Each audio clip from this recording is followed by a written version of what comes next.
Okay, this is from Pastel. Sino po ang dapat kong piliin? Si casual fling o si returning ex? 3 question mark. 'Di ba? May pagpili. Urgent. May pagpili. Yung para bang kailangan na niyang mamili kasi ano mo 'yon, parang may mangyayaring masama, ganun, kapag hindi siya nakapili. Okay. Ganyan din ako minsan parang kailangan ko magdesisyon agad. Kung hindi ako makakaligo, yung mga ganun. Baka nasa ganun siyang stage. Sige, pagtanggol mo pa to. Okay. Hi po, Direct Tonet, Direct JP, and Janine. Sumulat po ako dahil nais ko po sanang idulog sa inyo ang puso kong litong-lito. So, ganito po kasi yon mga Direct at Janine. January 2020. Di pa nagpa-pandemic. Pandemic na to. Ay, oo, January 2020. pandemic pa lang, correct. Pandemic na sa ibang lugar, sa atin, late, delayed. Oo. January 2020, I'm 19 years, pretty young, so naive. Nagka-jowa po ako. He's 18 that time. Admittedly, we are both so young, kaya naman, hindi katakatakang naghiwalay din kami after a month. He's my first in everything. He was my everything. Even though, naging masaya naman kami sa small period of time na yon. Dumating lang talaga yung time na, kasi nga bata, naging too clingy ako at siya naman di mapag-update. Alam mo, napansin ko, yung mga bagets, yan yung usual na cause of breakup. Buti na lang wala pong cellphone dati. Walang cellphone? Anong year ka ba nag-dating? 1930s. Abadi ko pa lang yun. Wala pa si Alexander Graham Bell. Kaya nag-break kami. Hindi ko alam, baka dahil naging malaki pa rin yung impact ng ex ko sa akin. Kaya kahit ilang years nang nakalipas, di pa rin ako makapag-jowa ng iba. Simula nun, puro casual fling at hook up na lang ako. Enter Pokpok era ako this time. Fast forward to September 2023. I met this guy sa isang dating app. I told him na I'm not ready to commit right then and there. Sabi niya naman, okay lang daw. Pero mga Direct and Janine, super green flag niya. Wala na ako marereklamo maliban sa pagsusorry niya kapag di siya nakapag-update. Super understanding niya rin dahil very time-consuming ang course ko. We are so open with each other. We talk about everything, even my crushes or my hookups. And he was fine. Huh? Di ka sure kung fine siya doon.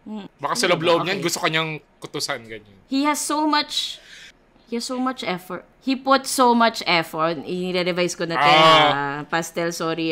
Natama yung grammar mo, Pastel.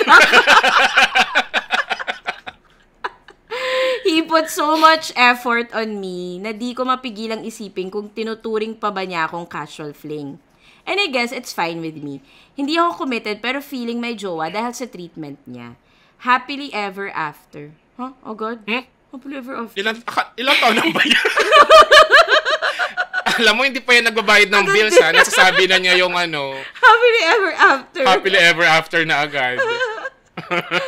Pero simulan, nung Feb 2024, nakaka-receive ako ng hints kay ex na gusto niya makipagbalikan, which I am not against naman. Hindi naman naputol communication namin ni ex.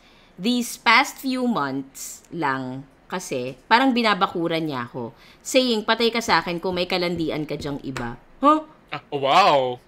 Grabe ganda talaga. Yun. Kwento maganda nga siya. Kwento maganda. Hindi ko makwento sa kanya, si Fling, kasi alam kong mag-aaway kami. Nag-aaway na rin kami before, kahit mag-ex na kami, dahil nga parang against siya sa hookups ko. Ngayon po, though gusto ko nga makipagbalikan kay ex, ayoko naman masaktan si Fling. He's been so good to me, only to break his heart. Pipiko na ako, tapusin mo na yung letter.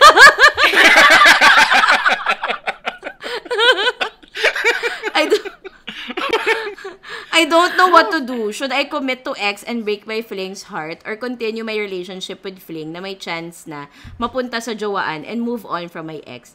Please help mga Direct. Pastel. Kung green flag yung casual fling, siya yung red flag feeling ko. Itong si Pastel.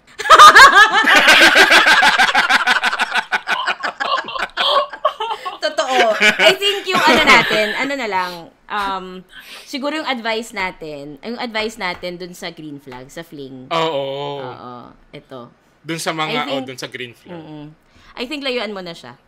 Layuan mo na si Pastel. Hindi Tumakbo ka na. Oo. Save your life.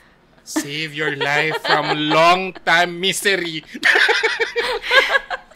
Ikaw, Janine, anong advice? Ano masasabi mo? Kahit di advice. I think, kasi pagka-over na kayo ng ex nyo, over na dapat talaga yun. Di na friends. Parang, I don't think I can be, me personally, I don't think I can be friends with my ex. Parang, pag na-put na yung boundary na yun, dapat kasama siya dun sa kakalimutan kong past or trauma. So, yeah. Anong zodiac sign mo, Janine? Baka kasi makonect na, chika. Capricorn.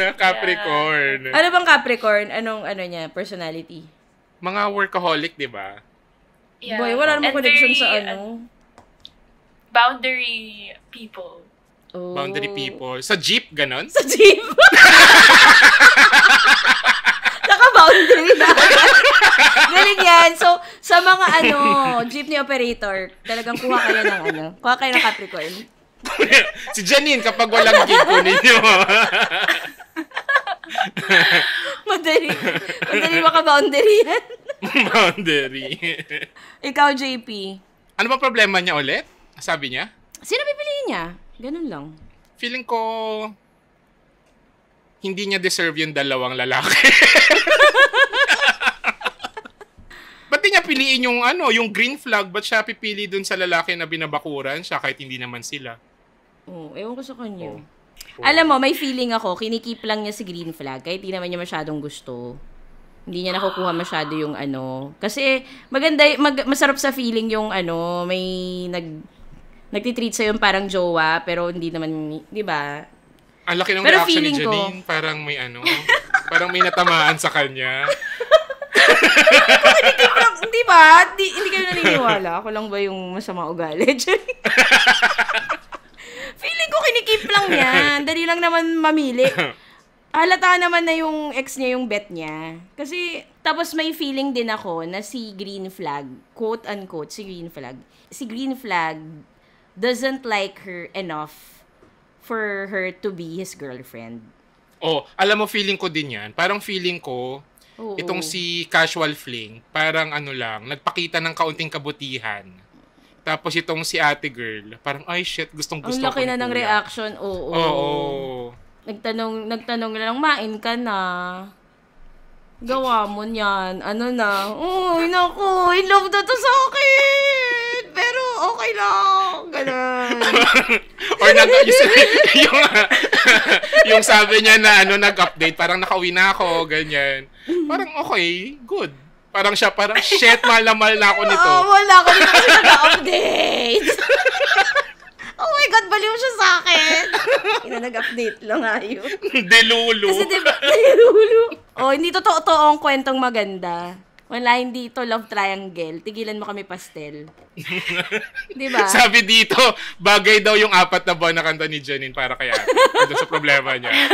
Totoo. Bagay yung 4 na buwan. Feeling ko din, kasi yung yung music video ng 4 na buwan, parang si Janine doon, parang medyo delulu. Ikaw, tingin mo ba hindi ganun, Janine? I think, I agree na probably gusto ni Pastel na i-keep lang yung guy. Parang as a back burner.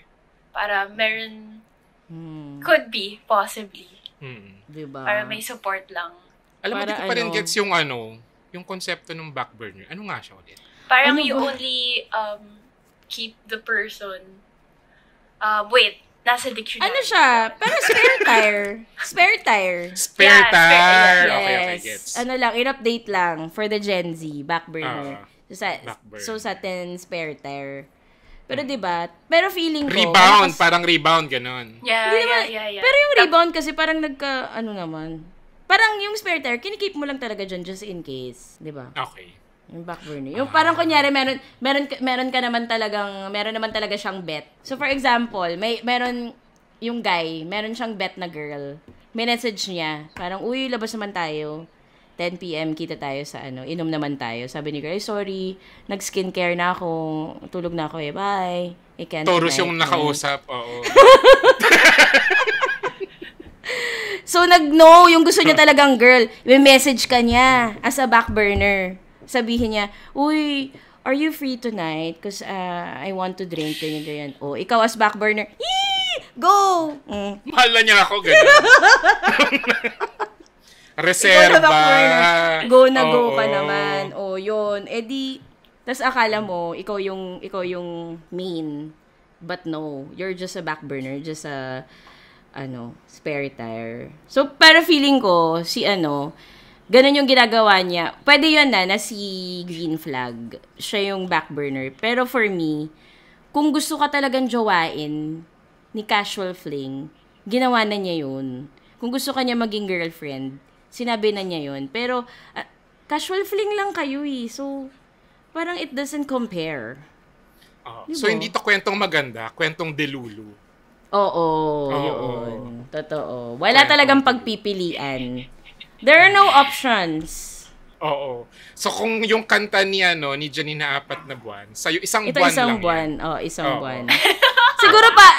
Siguro pwede niyang dagdagan pa ng 3 months para lang pumasok doon sa 4 na buwan ni Janine. Pero kasi yung 4 na buwan ni Janine, very happy pa yung beat di ba?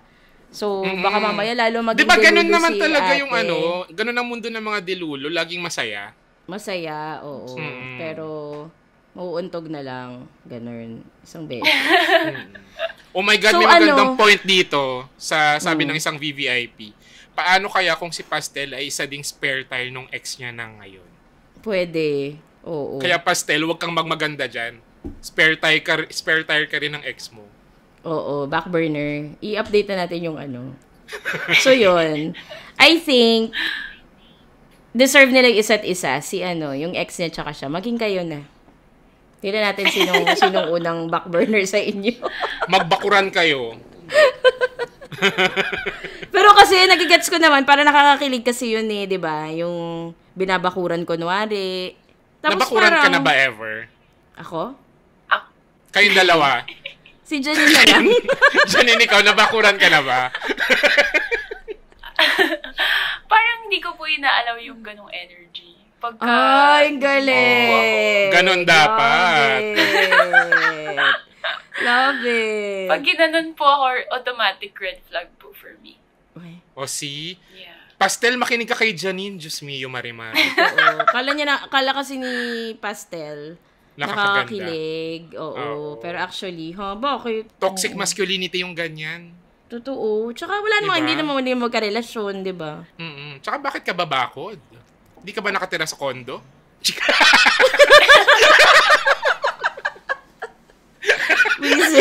may unan pala si Janine. May unan siya. Anong advice naman natin kahit hindi niya tinatanong si super green flag? Si Casual. Ikaw, Janine, anong advice mo kay green flag, kay Kuya? Kung nakikinig man siya ngayon. Feeling ko nakikinig yun ngayon. Kasi yung mga fans kasi, yung mga listeners kasi namin, green flag. I think